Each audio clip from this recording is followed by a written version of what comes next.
Recording studio Nawada.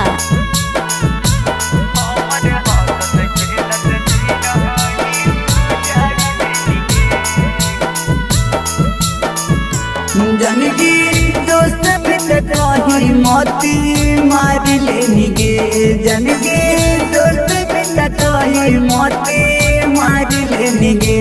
हमारे हकत खेलत जीना उजाड़ देनी गे, हमारे हकत खेलत जीना उजाड़ देनी गे। जनगी जीते आगिया में जार देनी गे, जनगी जीते आगिया में जार देनी गे। हमारे हकत खेलत जीना उजाड़ देनी गे, हमारे हकत खेलत जीना उजाड़ देनी गे। कारे जावा मिक्स बाय छोटेलाल बाबू।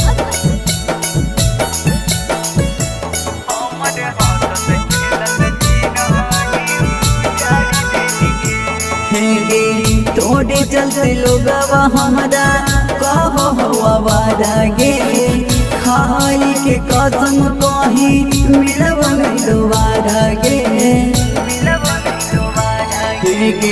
तोड़े चलते लोग हमारा कहो आवारा गे, खाई के कसम कही मिलब नहीं दोबारा गे।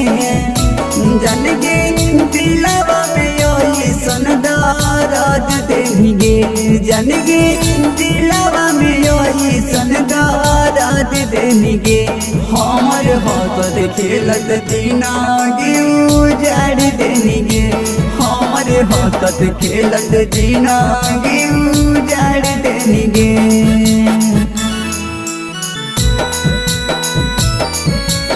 मिक्स बाय छोटेलाल बाबू।